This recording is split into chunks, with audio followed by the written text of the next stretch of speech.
So the CrossFit Games is now less than 1 week away. Can you believe it's almost a year since the 2018 Games? The 2019 Games are here and they are a hell of a lot of changes. So firstly, I'm going to delve into what the CrossFit Games are and then recap some of the previous champions and what are we going to expect for this coming year. This year there are a lot of new changes, so I am going to do a little bit of a preview video before the games to make sure you are up to date with everything that is going to happen this year regarding athletes, the actual competition itself, the new cuts. There's a lot, so let's delve into it. Before I get into this video, please make sure you like and subscribe to the channel where I will be doing daily vlogs on the CrossFit Games, what athletes are doing well, who's in that #1 spot. So make sure, you subscribe to that channel. Average CrossFitter. Bosh! Right, so before we actually get into the CrossFit Games, to actually get there, this year we have had lots of changes. So this year saw the introduction of sanctional events, national champions, which I'll also get into. So normally to qualify for the CrossFit Games, you competed in the CrossFit Open, which is a competition, an online competition over 5 weeks where a workout is released every Friday and you have the weekend to complete that workout. Everyone in the world does that same workout and then you are ranked on the leaderboard. The top guys then used to go to regionals, which would be the top athletes from the Open. From regionals you would get, I think it was 5 athletes from each regionals, then qualify for the games. Then regionals got scrapped. Shock, everyone in CrossFit went mental, and CrossFit introduced the new sanctional events, which for me has worked out really well. So the winner of each sanctional event, then got a ticket to the games, and also this year we saw the introduction of the national champions,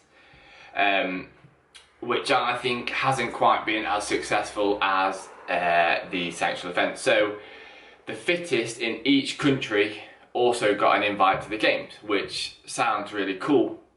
However, this year we've now got 140 odd men, 130 odd female competing, so I think we've kind of overcrowded the CrossFit Games a little bit and made it not quite as elite, because some of these national champions are unfortunately nowhere near the standard of your normal CrossFit Games athletes. So it'll be interesting to see how that pans out. It's going to cost them a hell of a lot to get all the way to Madison, and it could be a bit of a bashing, to be honest, so we'll see. And then this year, CrossFit, as always, have thrown in a grenade and said there's going to be pretty much a 50% cut after one event of the CrossFit Games. So I think the fields are cut down to 75 people after the first workout, which is gonna, again, for some of them lesser athletes that have qualified through national champions, that's going to be one expensive WOD. You're going to have to travel to Madison, you're going to have to sort your visa out, your accommodation, your food, and then only compete in one WOD. And then on top of that, apparently CrossFit said that you need to pay for a spectator ticket. If that's true, then that's crazy. That is absolutely mental. So in a nutshell, it's a load of the fittest people in the world coming together in Madison, USA, throwing about some heavy weights and doing lots of adult PE. That's basically it. So yeah, for all us CrossFitters, it's the most exciting weekend of the year. Everyone looks forward to it after the Open.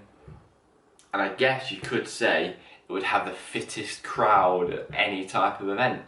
You got to imagine the amount of CrossFitters in the crowd. That's going to be one fit crowd.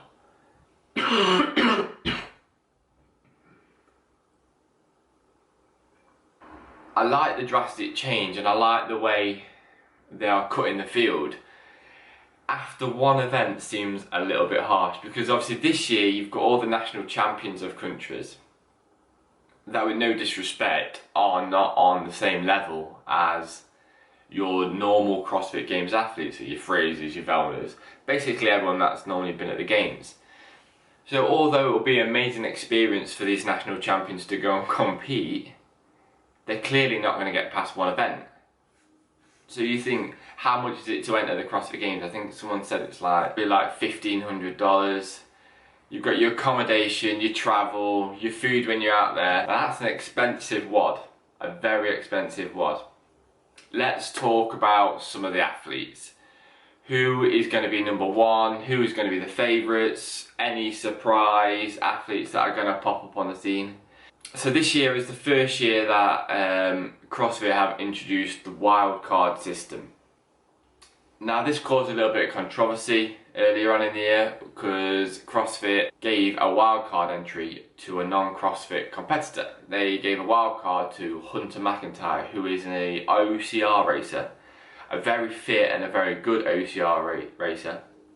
And he's actually been travelling around the USA training with some of the top CrossFitters in the country. And he's got jack, man. He's got proper jack. So it'll be interesting to see how well he does. I know he's been training a lot with Jacob Heppner, who is a previous Games athlete. So he's definitely been hanging around with the right type of people. So in 2016, on the male side, third place was Patrick Vellner. Second place was Ben Smith, and in first place was no other than Matt Fraser, where he took his first championship. In 2017 we had the famous Ricky Garrard, who finished in third place but actually then got DQ'd for failing his drug test, as we all know.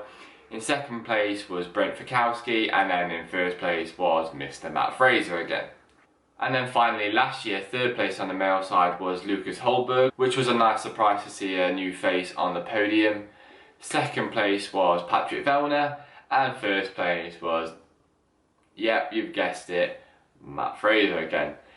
So if previous years are anything to do by, then that number one spot is pretty much already taken by the GOAT of CrossFit, Mr. Matt Fraser. I have no doubts that Matt Fraser is going to do it again. He is looking fitter than ever. He's absolutely smashed all his sanctional events he's done this year. However, second and third are not quite as routine. I do believe Patrick Vellner will probably get that second spot, but it'll be interesting to see how that works out. You've obviously got Brent Fikowski, Lucas Holberg again from last year. You've got some big names coming through on the sanctional events. You've got your CrossFit Game regulars like Noah Olsen, who always puts in a good performance. He's always in the top 5, top 10. You've got Goodmanson, Cole Sager, Anderson, all these CrossFit Games athletes who have been there previous years, they will all be fighting in that top 10 spot. It will be interesting to see where Hunter McIntyre finishes, because he's been talking quite a lot of trash to some of the athletes. Some of it very light-hearted, but I think some athletes are actually getting quite annoyed now, so it'll be interesting to see how hard they go on him. But yeah, the number one spot on the men's side, for me, I can't see anyone beating Matt Fraser, and I think a lot of people would agree with that. Moving on to the female side, in 2016, third place was no other than Sarah Sigmundsdottir, one of my favourite CrossFit Games athletes. Second place was Tia Claire Toomey, and in first place was Katrin Davidsdottir. In 2017, in third place was Andy Thorisdottir, which was nice to see, as people kind of thought she was past it, and then she came back and hit the podium, which was absolutely unbelievable. In second place was Australian Cara Saunders, and in first place was Tia Claire Toomey, taking her first CrossFit title and taking the fittest woman on earth title. Last year in third place was Katrin Davidsdottir, who is looking very strong this year. It'll be interesting to see if she can fight for the podium again and really push Tia for that number one spot. In second place was, again, nice to see a new face similar to the men's side in Laura Horvath, which was nice to see her on the podium. She's had a bit of an up and down year this year. She struggled at the Rogue Invitational. I can't remember what other sanctional events she's done, but she is a very strong competitor. It'll be very interesting to see how she does this year, if she can kind of maintain the standard she set last year. And then in first place was no other than Tia Claire Toomey, again taking her second title. Now, similar to the men's side, Tia is looking absolutely unbelievable. She's obviously now training with Matt Fraser. She's training with Rich Froning at CrossFit Mayhem. I cannot see anyone beating her. She is looking unbelievable. She's getting stronger and stronger and fitter. So for me, Tia is going to take that #1 spot. I think it'll be closer than the male sides, but it'll be interesting to see how close we actually get.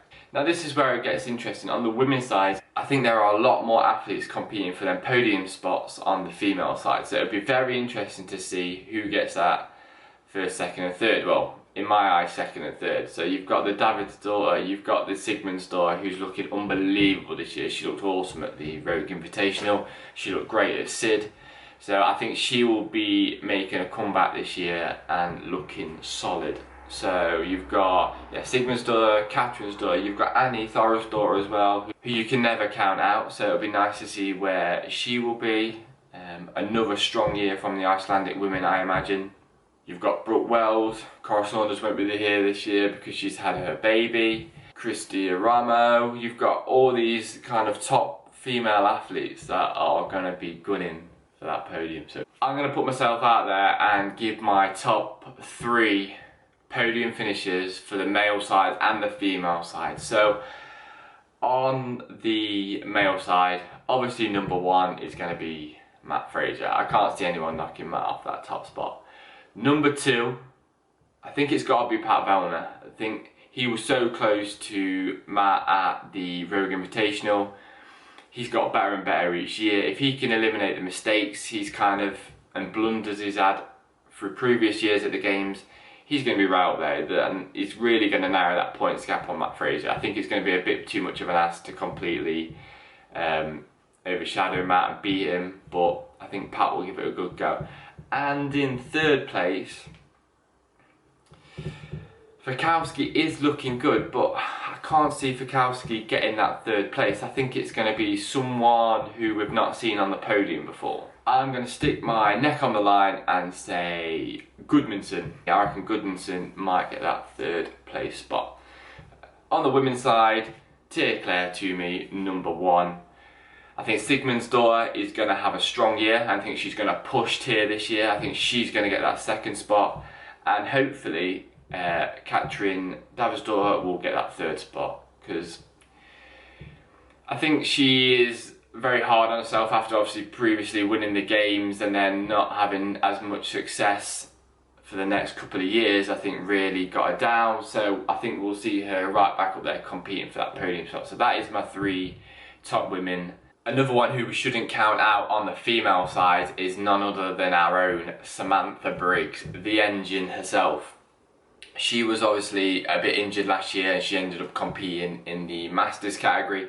But this year she is looking unbelievable when she took the Dubai CrossFit Championships and then she took the next sanctional event as well. So Samantha Briggs is back with a bang. Also this year at the game is the first year that Reebok have allowed any manufacturer to have their shoes on the CrossFit floor. So Nike will be there, Noble will be there. So that's quite a big step. It's obviously the last year that it's going to be the Reebok CrossFit Games. I think it's this year or maybe next year. I think it's this year. I'm not sure. But yeah, so other manufacturers like Nike are all going to start coming along. So yeah, we'll start seeing different shoes on the floor. I know Nike have already released their CrossFit Games Edition Metcons. Reebok Nanos are also doing their CrossFit Games Edition. It's going to be an awesome weekend. I will be doing a daily vlog. So if you do want to make sure you catch up with everything that's going on at the games, make sure you subscribe to the channel. An Average CrossFitter as always, and I will give you them daily news videos on everything that's going on at the games. Thank you for watching. If you did enjoy this preview video of the 2019 games, please smash that subscribe button and please smash that like button.